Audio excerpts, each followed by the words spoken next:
So the big question is this: how do small business owners like us grow our leadership, develop our teams, and scale our business in a way that allows us to get our products and services out to the world, yet still remain profitable? That is the question, and this podcast will give you the answers. I'm Bradley Hamner, and this is the Club Capital Leadership Podcast. Hey, before we get into today's episode, did you know that Club Capital is the largest accounting and advisory firm for insurance agency owners in the country, providing monthly accounting, CFO services, and tax preparation? Check them out at club.capital. Welcome to another episode of the Club Capital Leadership Podcast. My name is Bradley Hamner, your host. On today's episode, we have Tyler Bullington. Tyler is an insurance agency owner in Huntington, West Virginia. You name an industry award, a company award, he has won it. Exotic, Chairman Circle, MDRT, Presidents Club, on and on and on. We covered the gamut in this conversation. I really enjoyed getting to know Tyler and his accomplishments, but more importantly, just the way he approaches business. I think you're going to get a ton out of my conversation with Tyler Bullington. Tyler Bullington, welcome to the Club Capital Leadership Podcast. My friend, thanks for having me today, buddy. We're excited to have you. So we always start with background and origin story. And so why don't you take people around your journey and just kind of how you got to where you are? And where I'm at. Okay, yeah, man. So it's funny. I grew up. I'm in Huntington, West Virginia now, which is where Marshall University is. I'm about maybe a mile and a half from campus or so. Real cool small college town. Like West Virginia doesn't have a city, but if we did, I'm kind of in it.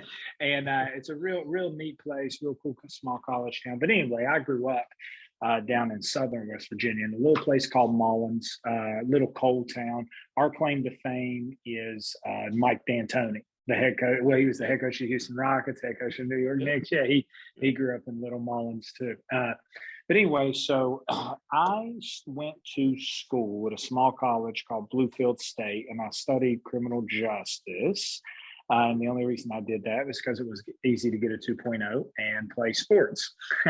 And total bum, hated school, always hated it. Just, went through the motions to try to get through it. And once I turned about 22 or so, and you're getting ready to graduate college, I thought, oh my God, like, what am I going to do? I don't want to do anything. I don't want to do anything at all with what I have, with what my degree is going to do.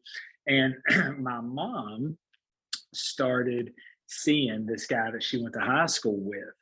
And my parents divorced when I was 19. So when I was 22, my mom started seeing this guy that she had went to high school with. His name's Dave.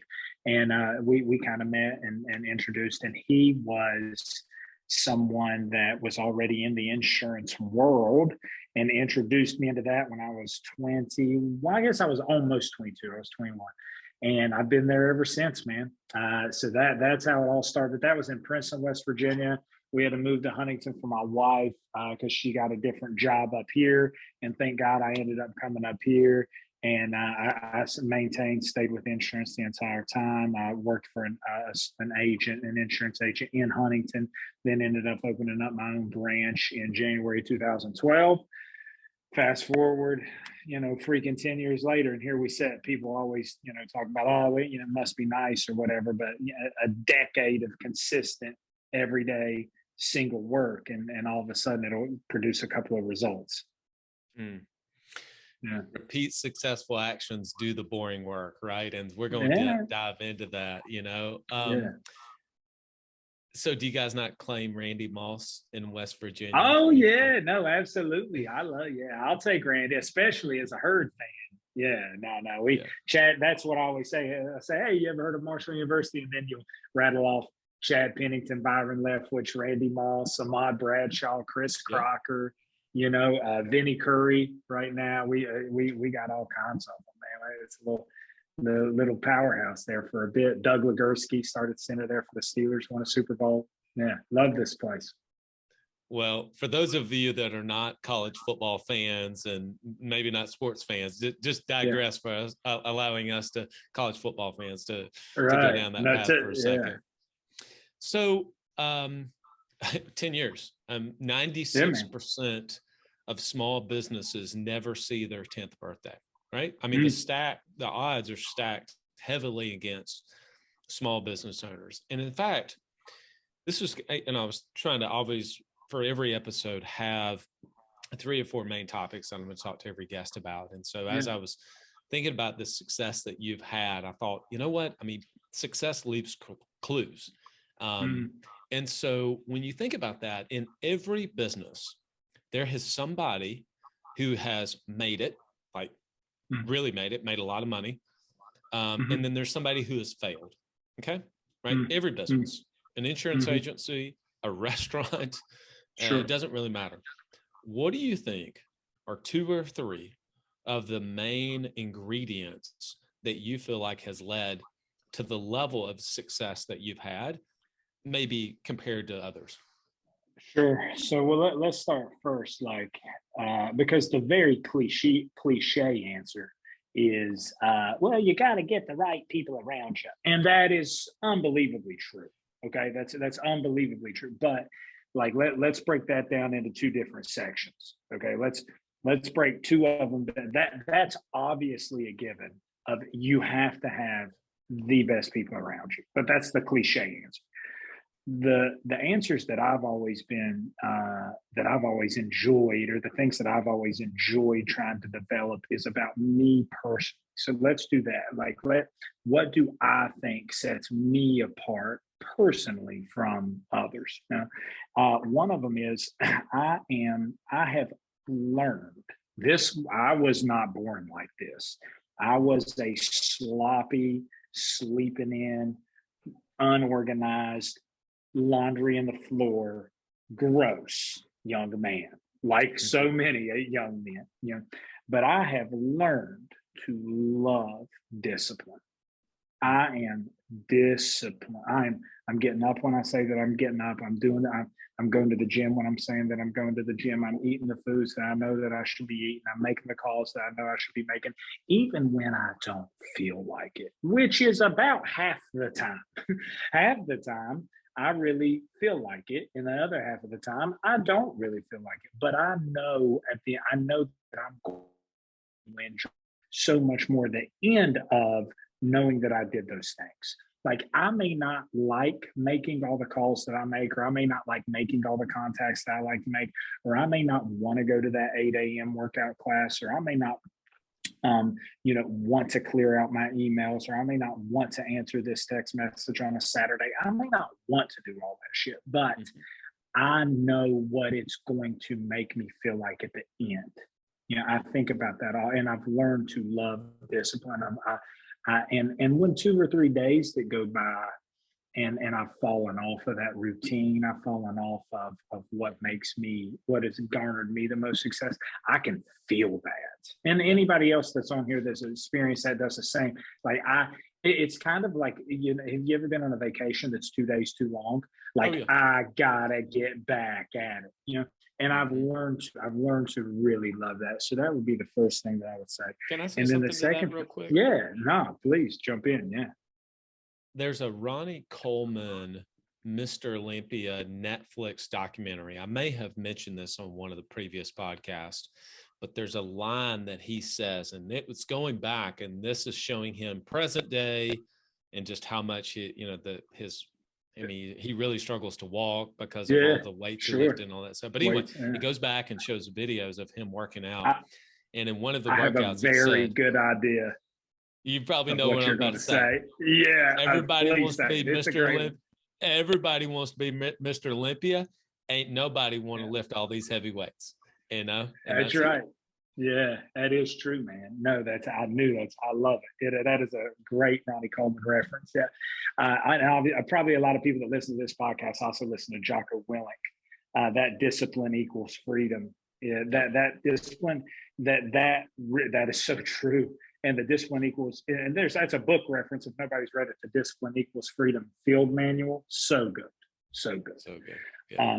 And then number 2, I'm a lifelong learner. And in today's world, not only like as a lifelong learner, but you can learn from the most exceptional people on the planet.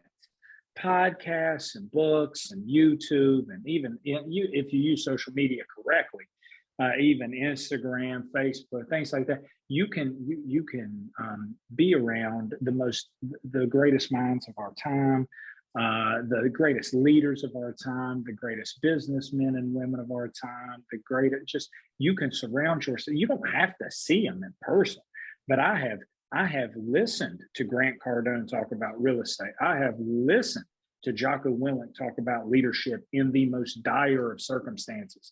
I have listened to Cameron Haynes talk about himself just being an average man and turning himself into what he is now. Like, I have got to listen and experience those things. And I read every day. You know, what does General Mattis say? If you don't read every day, you're functionally illiterate, I think is one of his quotes, which is very good. So I read every day. So those are the two things that I think have garnered me the most success in day-to-day, of like the discipline of finding a routine, right? The discipline of finding your routine and sticking with that routine that you know that works, even when you don't feel like it, which is going to be quite often. And then always surrounding myself with the right people and doing the right things. And then lastly, the cliche answer, the people around me. I have, in my agency, I have 6 individual people that work for me that are all infinitely talented. They've all been with me for years. I try to pay them what they deserve. I try to bonus them what they deserve. I try to so many people, so many business people look at team members as units of production. Team members or employees, they just look at them as a unit of production. I look at so Nick, Jessica, Amanda, Becca, Laura, and Jennifer. They are mothers, and they are sisters, and they are fathers, and they have dreams and goals and aspirations, and they're my best friends, and they have great days and they have bad days, and they are not units of production. They are freaking human beings that have given me a life that I cannot. If I rewind 20 years ago, I can't even have the dream of that I'm living now, because I didn't even know how to dream that. And the people that work for me are a monster part of that. So now I try to return that to them, and them know how much I care about them, and how much they've been good to me. There's a book called Love Works by Joel Mansby, maybe. Might be wrong on the author, but definitely the name of the book is called Love Works. And it was a pivotal moment in how I lead my team and my leadership. So you can't send a duck to Eagle School. So get great people, and then treat them like great people, not units of production. Those 3 things I think will get you past that 10-year mark, and hopefully way later on into the future too, you know. That's so good. That's so good. You know, I think that one thing I love that you just mentioned there is that you started with yourself. I mean, I love to say lead yourself first, because when you get better, I think Tony Robbins said, work harder on yourself than anything else, because if you get better, you can give more to other people, your customers, your family, your kids, your team, so on and so forth. And so I think the fact that you actually started with like, listen, I realized that I needed to get better so that I can be better for all these other people. All right, here's my question, a follow-up question on that. Yeah. There's a lot of people that read a lot of books. Every book that you mentioned, they were like, I've read that book. I listened to that podcast. I know exactly who you're talking about, but they don't, I wish I could attribute where I got this from, but ideas are everywhere. Implementation is everything. The difference is something, and again, I know you mentioned around the discipline that you have, but there's something that's different from someone who listens to a book about culture and actually does something about their culture, listens to something around marketing and actually implements that strategy in their for their agency or for their business. You see what I'm saying? Like, there's a big difference between learning and having the intellectual knowledge versus actually doing the thing in your business and then being able to iterate. Can you just speak to that? Yeah, well, luckily for me, I'm a complete dumbass. Like, intellectually, I'm an idiot. I'm a full-blown idiot. You know, I did not like school. I'm terrible at Scrabble. I always lost the Monopoly. I'm an idiot. I'm an absolute idiot. So the only way that I was able to succeed was like a violence of action, like a violence of action. Just so I will do things longer then you're willing to do them. And I'll do it over and over and over and over and over. And Andy Andrews, he's one of my favorite authors too. He wrote my all-time favorite book called The Traveler's Gift. I don't know, is this a freaking book podcast? Is this what we're going to talk about all day? Listen, there's so many books that are mentioned on this podcast. That's a good one. It's fun, yeah. So The Traveler's Gift by Andy Andrews is my all-time favorite book. But a quote that he says, it's not in that book, but he says this often. He says, "Okay, Andy," talking to himself, "I know that you don't know what to do right now, but if you did know what to do, what would you do next?" That's such a weird question to ask yourself. But when you get paralysis by analysis, or you're just sitting around twiddling your damn thumbs, or you're wasting 30 minutes on Instagram looking at absolutely nothing, ask yourself, okay, I know that you don't know what to do right now, but if you did know what to do, what's the first thing that you would do? And just do it. Just do it right then. And so that I think of just an absolute violent approach to action every day. There's something that feels so good at the end of the day when you know that you did the thing, right? That you got up on time, you ate what you were supposed to eat, you got your workout in, you led your team, you worked hard, you made your calls. Some things worked, some things didn't. You overcame problems, you put out fires, you went home, you spent some time with the kids, you weren't looking at your phone, maybe, and then you caught up on your favorite show, you had a healthy dinner, you go to bed on time, you get a full night's sleep. Like, all those things that I just said is what you're supposed to do.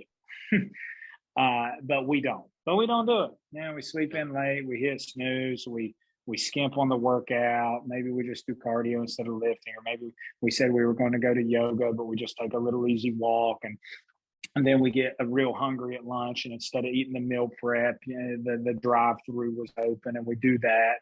We don't make the calls we were supposed to make, and one of the team members got on your nerves today, so you weren't a very good boss to them, and then your kids, as soon as you walk in the door, "Daddy, Daddy," and you're just like, I don't feel like dealing with it. And I'm guilty of this too. Don't get me, it's not like but but I try to make myself do the things that I know will make me feel better at the end of the day.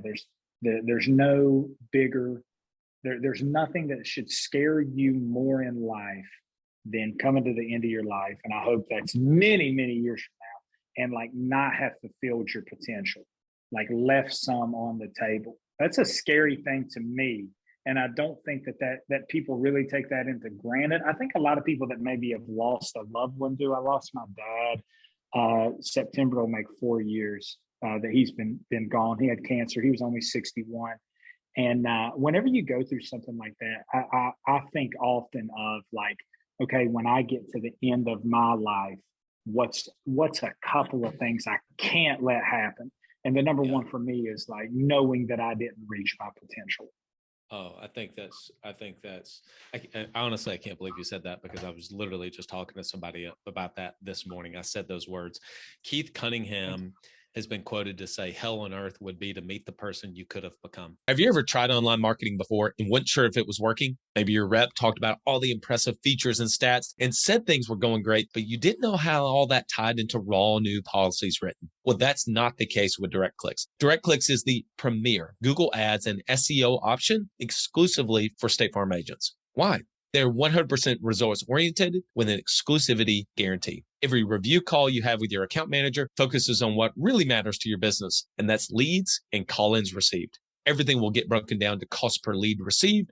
By investing with DirectClicks, you're going to free up time and energy to focus on what's most important in your agency and doing what it is you do best. This will be the best investment you make for your team by spending confidently and scaling your agency today with exclusive online marketing partner, DirectClicks. Visit us at directclicksinc.com. That's a good one too. No, that's a great one.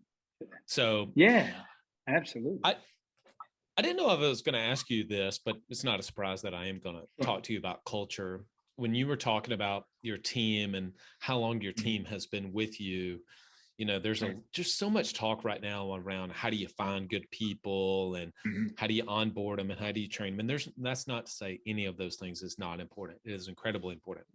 But I think it's often missed about how do you retain good people. right? Because it's one thing to get good people. It's another thing to be able to keep them as long as you have. And there's probably a lot with that: compensation plans, recognition, but ultimately culture, right? Because they stick, because they believe in the culture, they believe in the mission that you guys have. Can you just talk about culture, what that means to you? And for someone listening, what are the things that they can do? So maybe take it from a high level to an eye level and say, all right, listen, these are the actual things we do to build and cultivate the culture in our business. Sure. So, well, first thing, let's talk about generalities, and then I'll get into maybe some specifics. But generalities. Now, this works for me. You should find what works for you and do this for you. But what works for me is I don't like. Yes, am I the boss? Yes. Do I have most of the say in the final decisions? Sure. But I want my people to work for me out of love and not enjoyment, that's not the right word, but out of commitment, right? And love and passion for trying to build this thing that we're building, more than like, oh, you got to hit your numbers this month. Yeah, I just, because I think that doesn't let you have much retention. Those are going to be the people that you're turning over, that come in inspired really hard for the first 90 to 120 days. But if you want to keep people for decades, if you want to keep people for 5, 6, 10, 15, 20, 25 years, they have to be committed and know that you appreciate and care for them. And I think that even as much as I get on my people's freaking nerves, and trust me, I do, I still think they all know how much I care about it. For me, I have some friends that are very successful people that run it more like a true, I guess you would say, like old school management style. They have like monthly meetings, and they have, quarterly reviews, and I don't do any of that. I work with my friends. Now I'm here every day and we talk every day, and I want to get a vibe of how the office is and how they're feeling and what they're doing. But I spend, Monday through Friday, I spend as much, if you count sleep, I spend more time with my team than I do my kids. Now, is that a great thing? No. I try to spend as much time as possible with my kids too. But the fact is, right now, when I'm here, I like being in the office. I enjoy this culture. I enjoy the people that I'm with. I'm here a lot. So you got to make sure you find people that you want to freaking be around. I'm sure there are some days they don't want to be around the boss, and I get that. But that's a big thing for me is how they view me. I've had a lot of shitty bosses, and I had a couple of great ones. I had a lot of horrible coaches. I had a couple of great ones. And so I want to be the person that they can depend on and be consistent with every day, and that they can come to me with not only work problems, but like real problems, and know that I'm going to be there for them in either facet. Now, I think that may be super hard to do if you were running like a 120 person enterprise, but I only have 6 people. So for my particular, and a lot of small businesses have 15 or less employees. That's just a big family-ish kind of situation. That's not so much like a big leadership chart. So that's the first thing for me. I think I'm speaking to people that would have like 15 or less employees, 20 or less employees in that world. But secondly, so now taking it down to an eye level, okay, I talk to my team. I try to intimately every day. And by what I say intimately is, I had a team member this morning that she is one of the happiest, funniest, consistently happy, funny, great attitude, smiling people that I've ever met. She, like, if you're having a bad day, she'll make it better. And this morning, when I first came in, she was not. She was very off of her game. So just to shut the door and go, hey, is everything okay? I think that goes such a long way.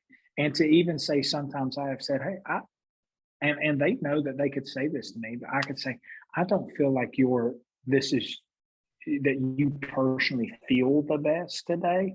Do you need the rest of the day? Do you need some time? Come back, put a smile on your face. I'll see you tomorrow. Like, that goes such a long, because going back to what we talked about earlier, they're not units of production.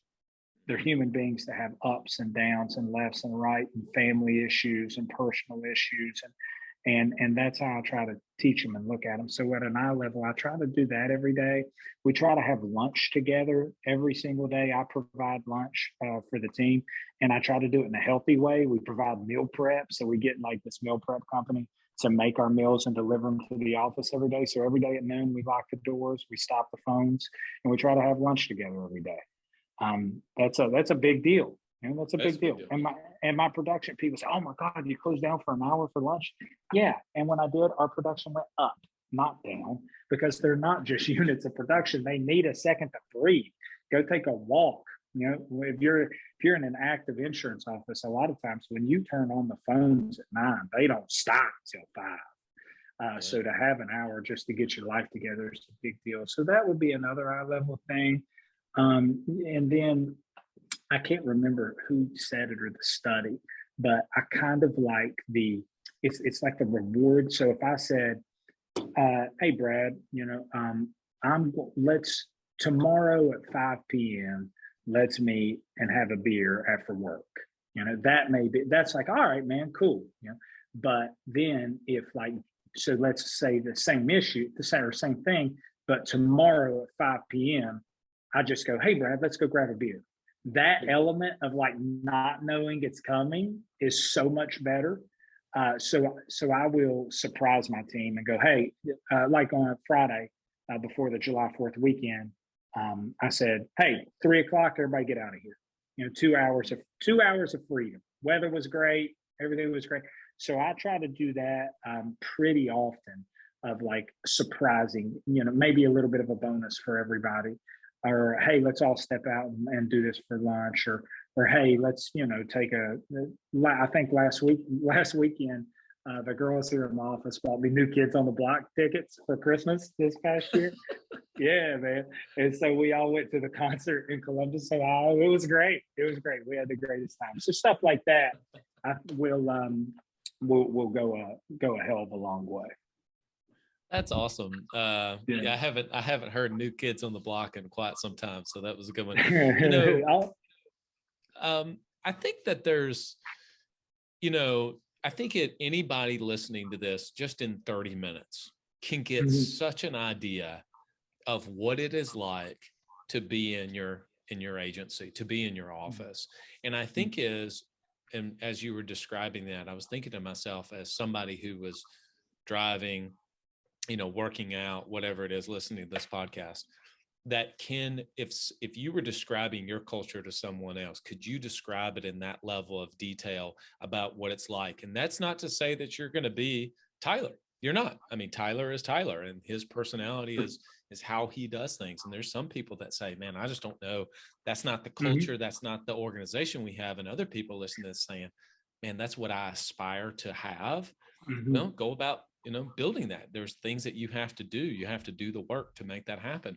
I do want to ask you, kind of along those lines, about the way that you approach things. My goodness, there's so many hats to wear in business. You're CEO, COO, CMO, Chief Marketing Officer, Chief Sales Officer, Chief Financial Officer. I mean, it's just so many hats to wear. And whenever you're around a group of other owners, there's this disposition that people have, this philosophy about what they should be spending their time on, right? You speak to one person and they're meeting with clients on a pretty regular basis, and somebody else says, "I haven't met with a client in 4 years." Okay. And everything in between.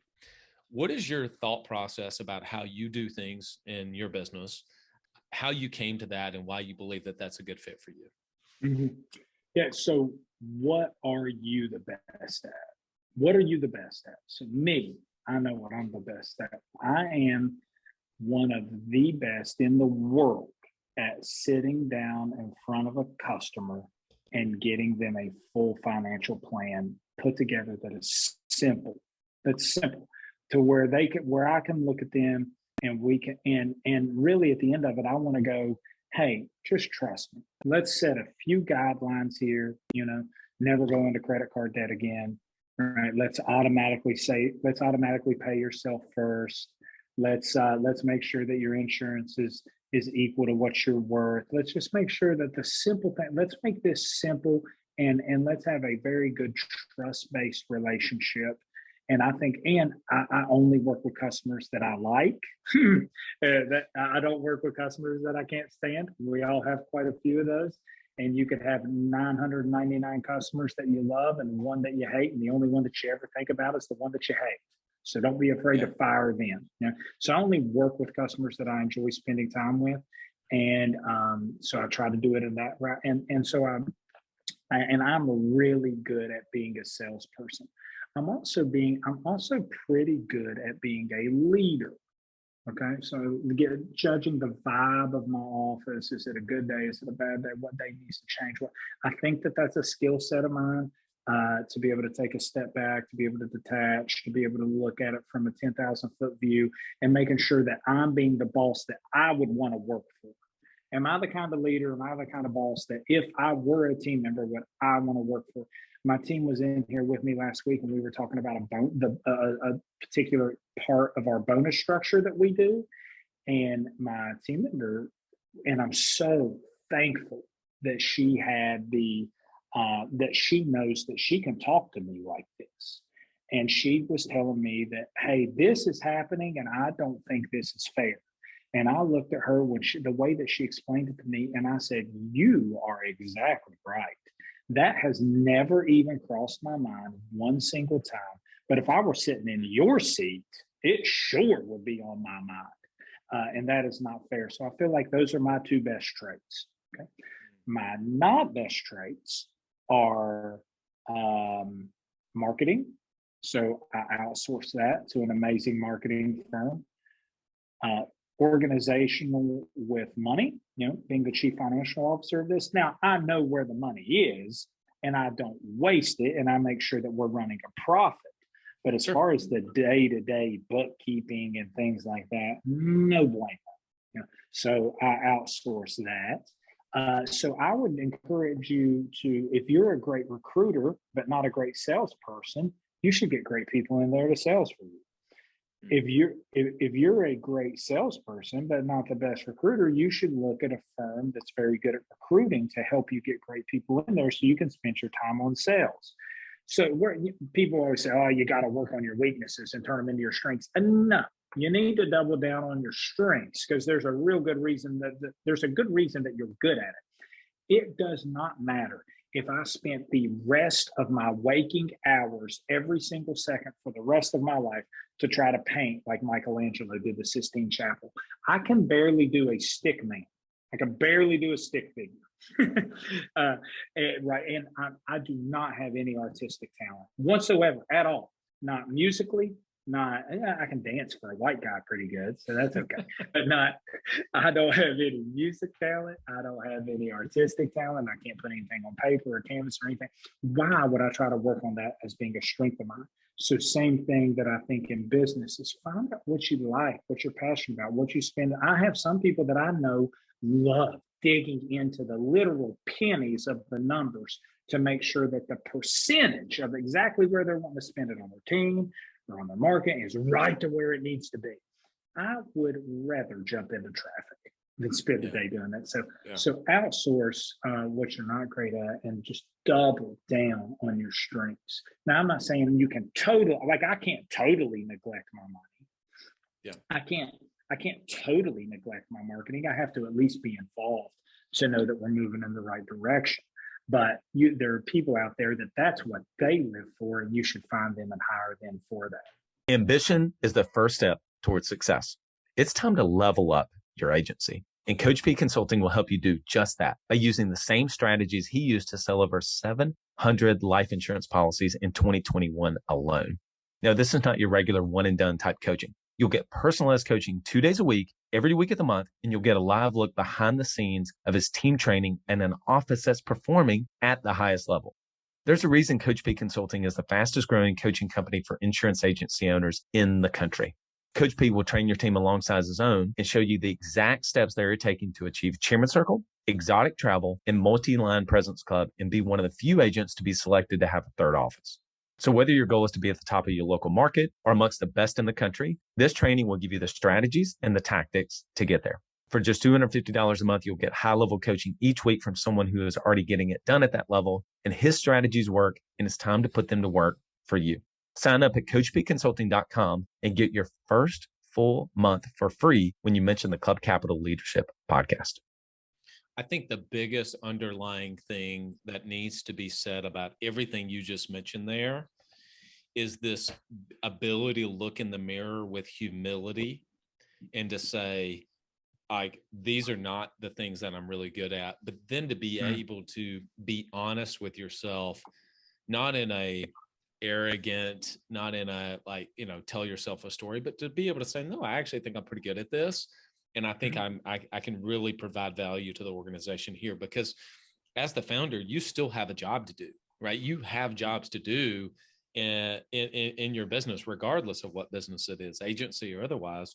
And I think that as you were talking, there's such an honesty of looking in the mirror, having humility to say, this is where I'm good, this isn't where I'm not good, and let me go out and outsource and try to find some other people that can help me with that. And you'll like your job more. I know a lot of people that hate their job because they won't make hard decisions. Like, they shouldn't hate their job. They shouldn't hate it. You got a pretty damn good job. I know a lot of people like this. But they hate it. They hate every second of it because they hate the people they work with, and they hate the things that they're having to do in their office.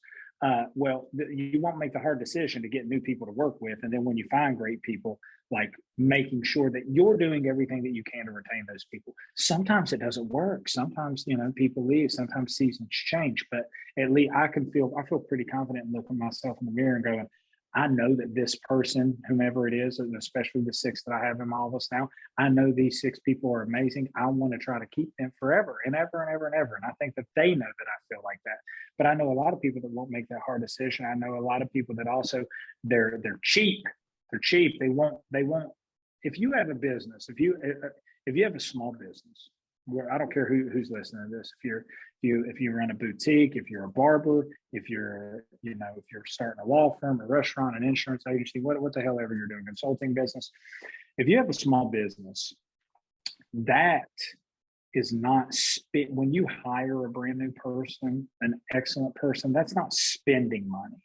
That's investing capital. When you're doing great marketing tactics, and you're trying to increase the revenue into your office, or maybe you decide that you want to lease your team members some vehicles because they deserve it, or maybe you're going to start picking up lunch, or maybe you're going to start doing this. You're not spending money. You didn't go buy the expensive handbag. That's just blowing money, and which is fine too in some cases, but that's just spending money. Whenever I'm doing things from I'm doing increase the revenue at this office or make this office better, whether it be making my office space look better or making me look better or making my team look better or feel better or do better, that is investing capital. So don't be cheap to that. That will help you not hate your job. Invest that capital, outsource those things, get great people around you. If you're too cheap to take money and put it back into your business, that means you don't have the confidence in yourself to back it up. I know that if I have $100,000 bonus and I say, okay, I'm going to take 70,000 of this and I'm going to invest that back into my agency or into my business, whatever it is that you have, I am betting on myself that I can take that 70 to turn it into 2 or whatever it is. So you don't have the confidence in your job and your business and yourself and your talent and your discipline and your work ethic and your people. You don't have the confidence in them to put that capital back in to know that it's going to come out on the right edge. Yeah. And, I was thinking, as you said that last part, the team can feel whenever you don't believe in them. I was talking to a business owner about a year ago, and I remember this conversation vividly as I said, Dave, you really don't believe in your team, do you? The team you have currently, you really, truly don't believe in them. And you're saying all the right things, but they can sense what's behind what you're saying, which is you really don't believe. And he took a moment. He said, you know what? Actually, you're right. You're right. Yeah. I don't. And I said, they can sense that. They've known that for a while now. And so at the end of the day, it's really one of 2 options in that particular case. Like, either get a new team, or you need to change your beliefs about what they're capable of. And to his credit, he changed his beliefs, and it made all the difference in the world because of the way that he was filtering everything from his team.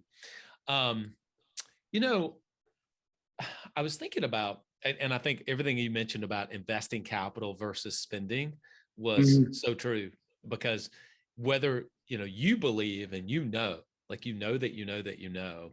that if you invest 70,000, you're going to get 140 or whatever that is or back. whatever, Like, you just know yeah, you're going to, yeah. whatever it is, and other people will start to begin to play it small, and because I can think of times in the past that I've done this for sure. Years in the past, like, I don't know. I think I'm going to pull back because I'm afraid to make that investment. And I would maybe outwardly say that it was the team or the environment or whatever that is outside of me. But the reality was, it wasn't. It was me. It was me. It was my lack of confidence in my own ability to execute is why I played small. And guess what? I got small returns from it. Thoughts? Yeah. I don't give into fear porn. And I feel like the whole world right now is just full. Turn on anything, turn on anything, man. Get on your Facebook, get on the news, just hit the stock market button on your smartphone. Look at the latest email of whether, I don't care if you're left, right, center, to the top, to the bottom. I don't care what you are. It's all fear. It's just fear. Yeah. I don't give in to any of that, man. I still think that this is the greatest time and the greatest place to be alive. Do we have horrific issues? Absolutely. And I hope that we can come to some type of resolution and fix those. Has there always been horrific issues and unbelievable division in this nation? Absolutely there has. It's just that now it's in front of you every second of every day. So I don't give in to all that fear. I just don't give it my time. You don't have to either. If you're listening to this podcast, you're probably the type of person that is constantly trying to improve. Otherwise, you wouldn't have spent 30, 45 minutes, whatever it is, listening to this. You're probably the type of person that's constantly trying to improve. I'm telling you right now, you don't have to give into it. My my sweet mama, if she listens to this, she'll smack me when she hears it. My sweet mama and her husband, we call him Pops. My kids call him Pops. They watch the news, the 24-hour news cycle all the time. And whenever I go stay at their house, as soon as I wake up, I'm like, you have got to turn that off. I can't go about my day hearing that nonsense all day long. So a lot of times people, that may even subconsciously be in the back of your mind, that the sky is falling, the world's coming to an end, the housing market's going to crash, the stock market's going to go down, the dollar's not going to be worth anything, the et cetera, Russia, Ukraine. Not that those things aren't real, right? But I'm saying all of those things are real. But truthfully, in your day-to-day life, Brad, Tyler, everybody else that's listening to this, in your day-to-day life, all of that shit almost means nothing. Almost. Now, the inflation's real, the market's real, all these things are real. I'm not saying that they're not real. I'm just saying you don't have to give into that. You don't have to do it. So whenever you're thinking about putting back into playing, like you said, I like how you say call it playing small. I take calculated risk. I'm not stupid with it, but I have confidence that Patrick Bet David says the best days are ahead of us. He says that on all of his posts, all of his podcasts. He lists real problems like I just list. I'm not saying that they're not real. And then God bless America. It's the greatest time to be alive. The best days are ahead of us. And I truly believe that. And if you can take that mindset in your work every day, not only your work, but your life, your personal health, your finances. If you can, like my best days are, I'm 35 years old now. I'm in my mid 30s. I'm not a young chick anymore, but I feel better than I've ever felt because I'm taking care of the things I know that I need to take care of. Like my best day, I'm still not to my best days. And I hope that I can say those words when I'm 64, that, hey, man, I'm kicking it. It's been great. I've been doing these things, but I'm still not. The best days are still ahead of me.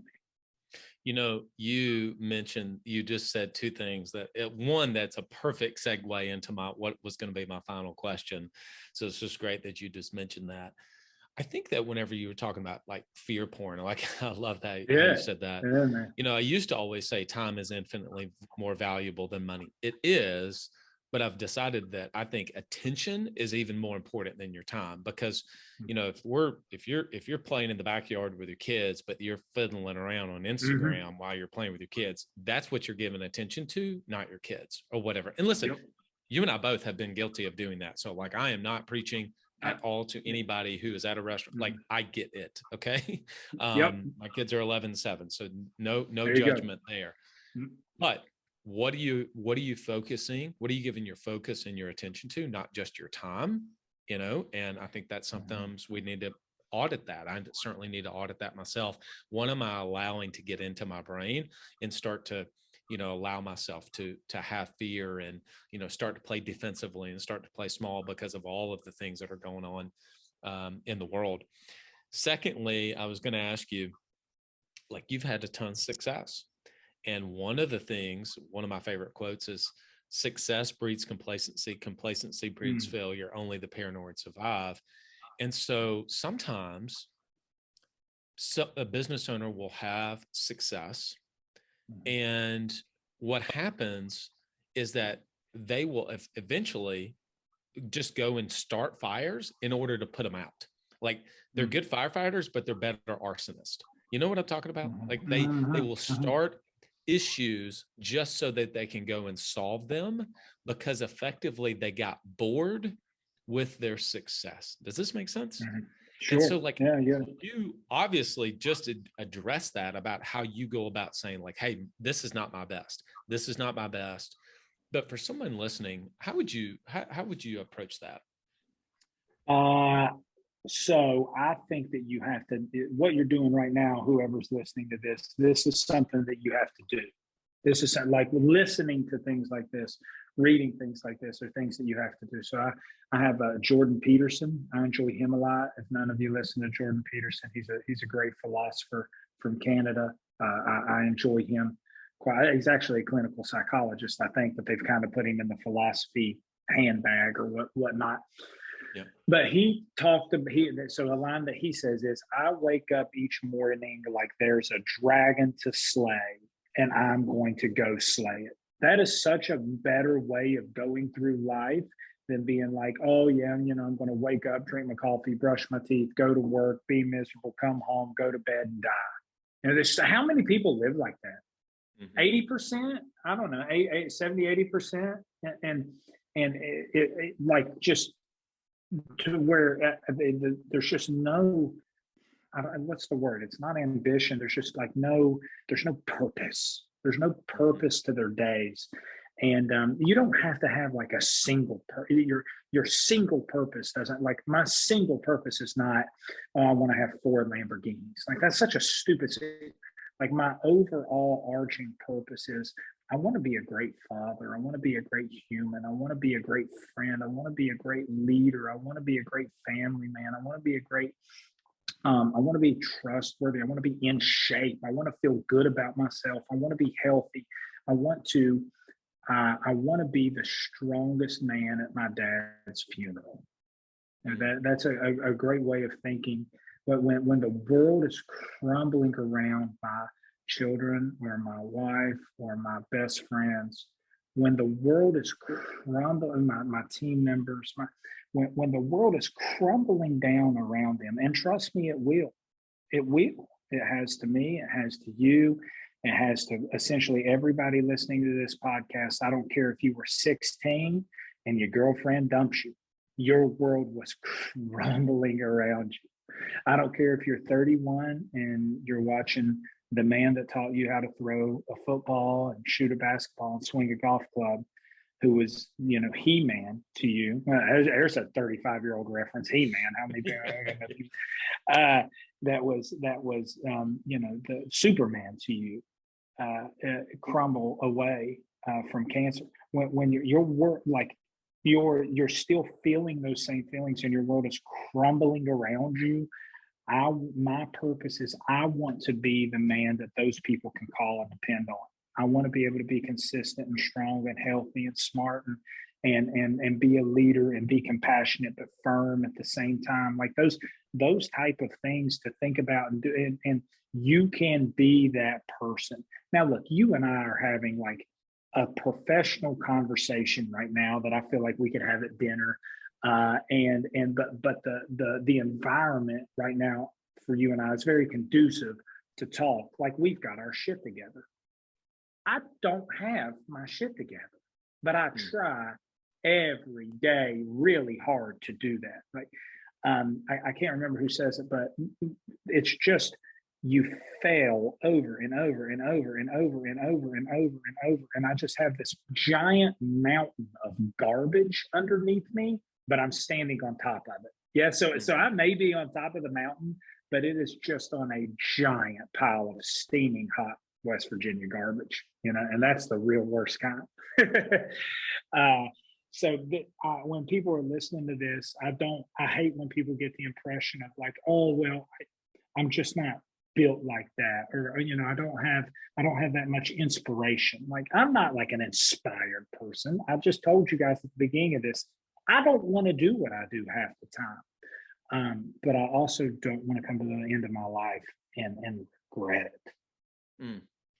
Yeah, you fear missing out on who you could become more than the pain, the sacrifice on a daily basis that it takes for you to become that person, Very well I put. love that so Simple. much. Yeah, man, He-Man reference and New Kids God, on the Block. Who would have known? Son. Get you, Who would have known? We don't talk about those two things. We might have to get us an Atari out and just go straight old school, man. You know what? It's amazing how different podcasts take different turns. Every guest is so different.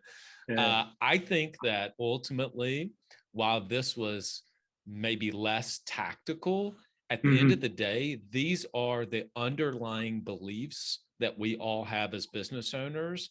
This is the crap you have to work through in order to actually become the person that you want to be, right? I mean, if you think this is the fluffy stuff, it is not the fluffy stuff. Like this is the thing that actually grows businesses, is the mindset and the discipline and the focus and the attention and repeating successful actions, et cetera. All right, man, you ready to go into E9 rapid fire?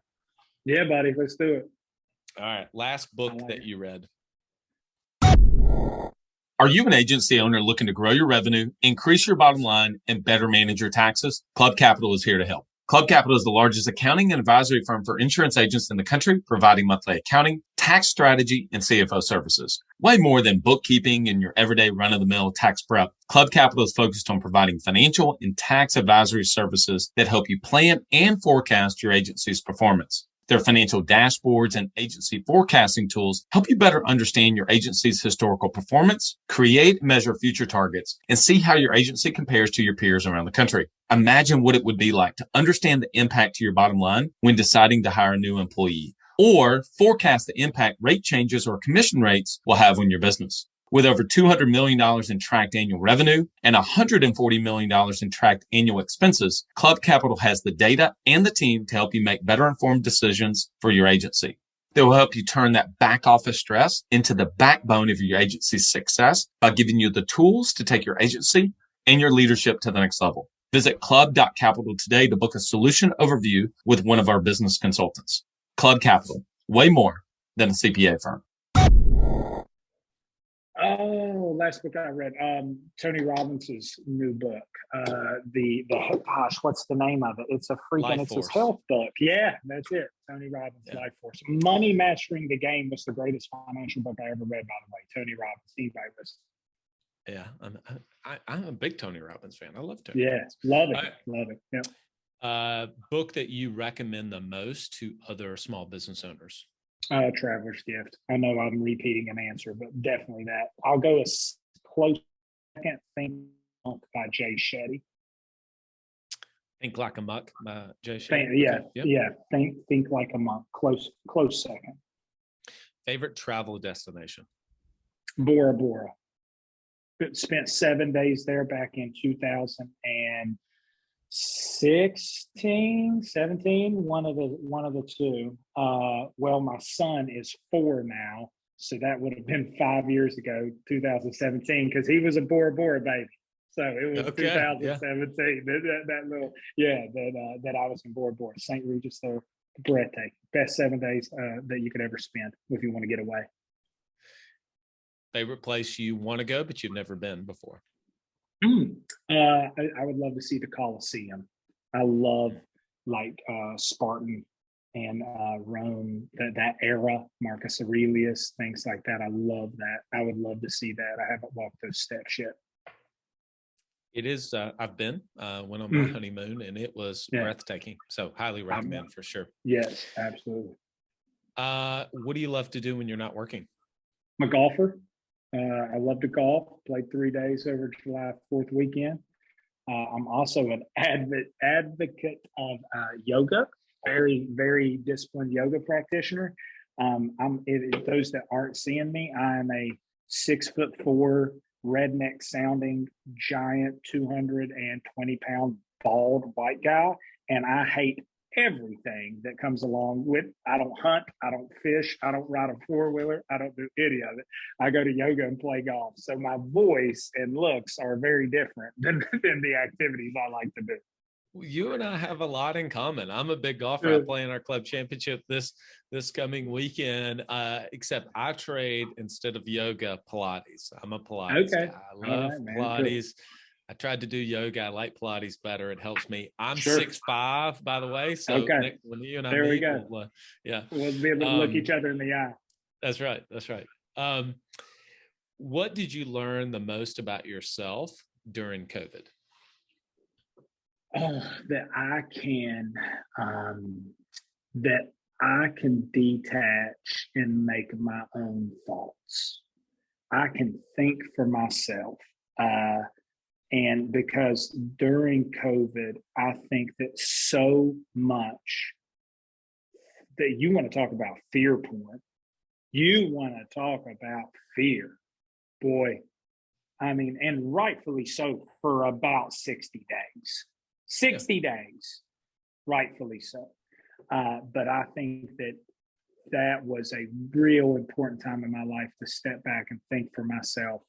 And I saw a lot of people, and I mean, statistics will prove, the alcohol sales through the roof, suicides through the roof, mental health issues now through the roof. When you shut down a giant economy like us, you're still seeing the side effects of what truly are to come are not here yet. That ship is still turning. And I was able to step back and think for myself. And I even turned that discipline up a notch. I did not have one sip of alcohol through COVID. I worked out 2 days a week or 2 times a day, every single day, because I also know myself. I love to have a drink, and I love to sit at the bar, and I love to have a good time. And I knew that if I opened that bottle one time, I was going to open it up 2,000 times.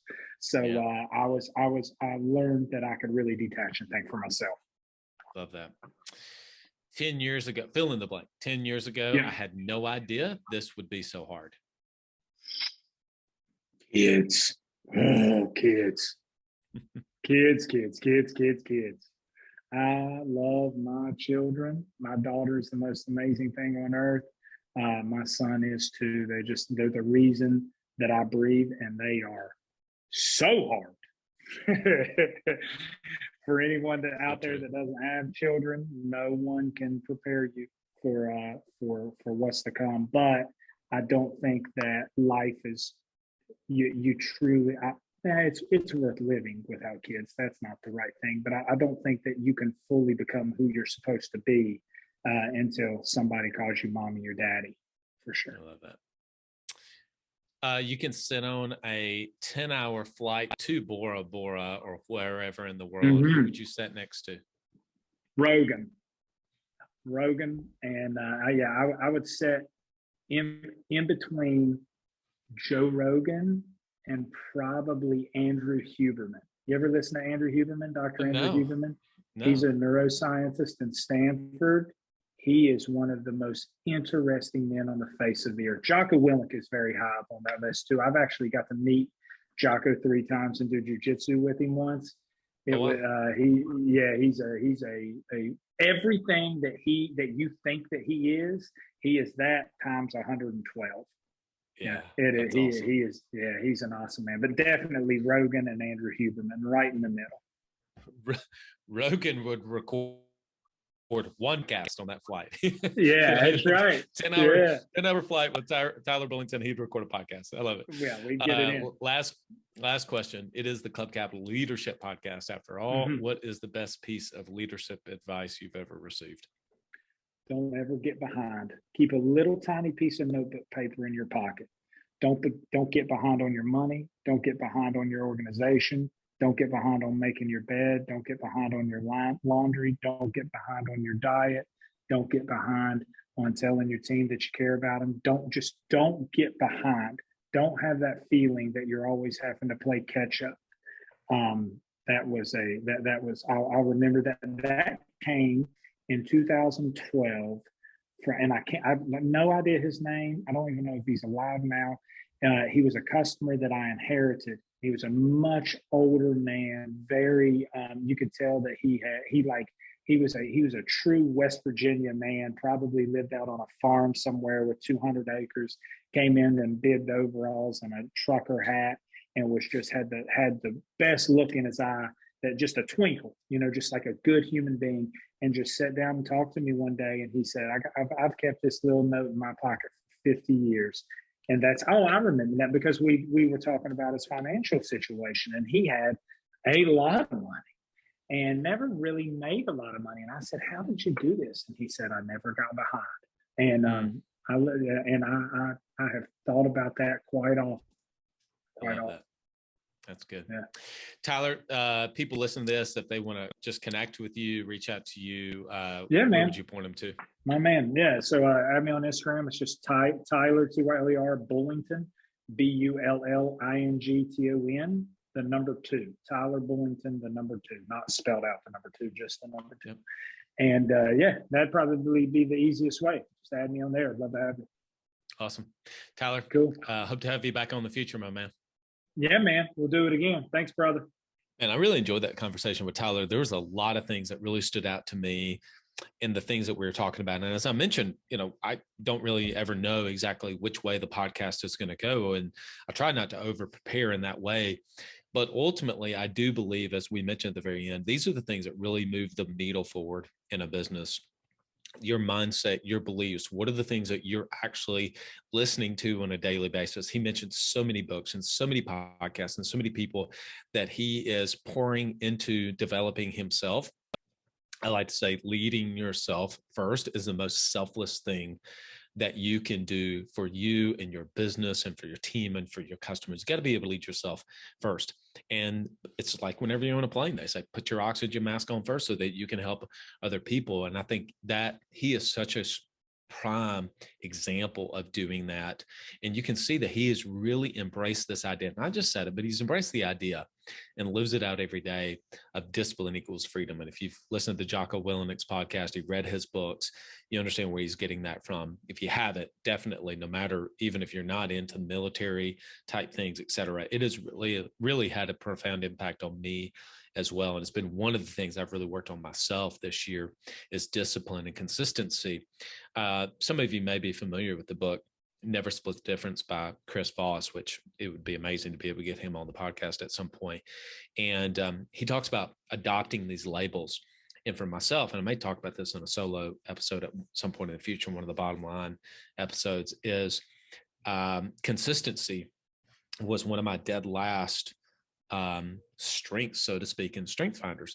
And so I kind of adopted that label that I wasn't consistent, and I would find ways to almost make an excuse that I wasn't consistent and laugh it off. And the reality was, no, I needed to be more disciplined, and I needed to work on that aspect of myself so that I could be better for the businesses. And obviously you can see that is why his discipline, I think that was so important in the way he started that out. His discipline has led him to where he is today. A few of the things that really stood out to me, at the very end, he was talking about looking at himself honestly and saying, here's the areas I am really good at, and here are the things I'm not so good at, and I'm going to outsource for that.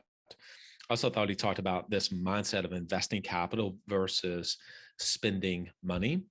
And then the whole conversation around culture. Couldn't you just feel the culture that he has in his business? It really makes you think, like, how would you describe your culture in your business? Maybe that isn't lunch together every day with your team. And that's totally, completely okay. That is unique to him. Whatever that is for you, you want to be able for people to opt out of that and say, that is not for me. Being a family, being tight knit, going to work with my friends, that's just not the organization we have. There's nothing wrong with that, but it's clear about the organization and the culture that he has. And I think one last thing that really stood out to me is when I asked about, well, other people have read the books and they've listened to podcasts and they didn't really internalize those topics the way that you have. And I don't know if I've ever heard this before, but when he said, I just like this violence of action, that really stood out to me. Appreciate Tyler coming on. Hope to have him back on in the future. Make sure you connect with him on Instagram, Tyler Bullington 2. As always, big thanks to our podcast sponsors, Coach P Consulting, Rock Solid Assistance, Direct Clicks, and Club Capital.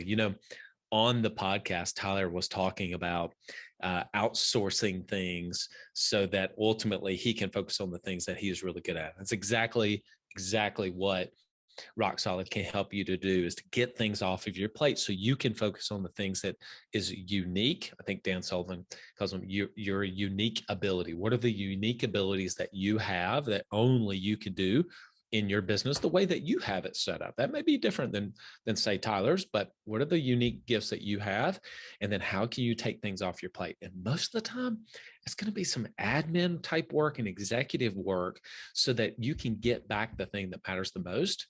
And that is your time. Go to rocksolidassistance.com. We didn't get into talking to Tyler. This is one of the things that we'll maybe have him back on in the future.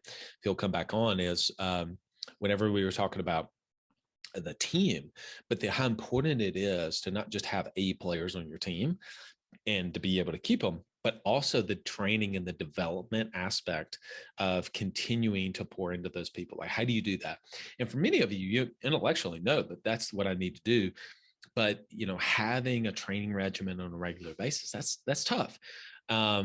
And I think that that's exactly what you'll get whenever you go to Coach P. Go to coachpconsulting.com. David is getting it done at the highest level in the country. And if you want you and your team to be able to learn from the best, I think I mentioned it even in this episode, success leaves clues. And David is giving away the secrets of exactly the things that they're doing in their organization. That way you'll know. He pulls back the curtain so you can see directly what it takes to be able to run multiple agencies. He's one of the few people that have a third office at this point. You'll be able to see behind the scenes of exactly the type of training that he's giving his team. Go to Coach P Consulting. Make sure you let him know that you heard about it on the Club Capital podcast, and he'll give you an entire month off. I think I mentioned this in one of the other episodes, but I was having this conversation with Matt, and then he has sent me some of the results that he's been getting from some of the clients. And listen, they're blown away. They were working with another company and they came over to Direct Click. For years, I've just talked about the family, the personal approach that they're going to take, not just the exclusivity, which that in and of itself is massive for you to know that you have your area locked down. They're not going to be able to work with anybody else. Major difference from some of the other carriers, but also not only in addition to that, but they're getting results. So they're not only going to give you exclusivity and they're going to treat you like family. They're going to really dive into exactly your situation, but also they're going to get you better results than what you're getting from another carrier.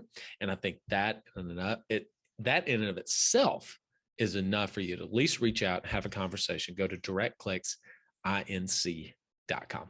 Tyler obviously teed up the idea with Club Capital whenever he said, I just don't know those things. I don't know how to do the bookkeeping, but he ultimately knows he's got his finger enough on the pulse of his financials. He needs to be able to get those numbers so he can make better decisions. Even the example he was given about, hey, I get X amount of bonus and I want to reinvest that. It's because he's got the numbers to be able to look at them and say, okay, what am I going to do with this? And he makes decisions based off of that. And if you want that level of transparency for your agency, go to Club Capital, go to club.capital. Make sure you mention that you did hear about them on the Club Capital Leadership podcast and ask them about their CFO services. All right, everyone, this is a great episode. Hope to have Tyler back on in the future. We appreciate all of you. Till next week, lead well. So the big question is this: how do small business owners like us grow our leadership, develop our teams, and scale our business in a way that allows us to get our products and services out to the world, yet still remain profitable? That is the question, and this podcast will give you the answers. I'm Bradley Hamner, and this is the Club Capital Leadership Podcast. Hey, before we get into today's episode, did you know that Club Capital is the largest accounting and advisory firm for insurance agency owners in the country, providing monthly accounting, CFO services, and tax preparation? Check them out at club.capital.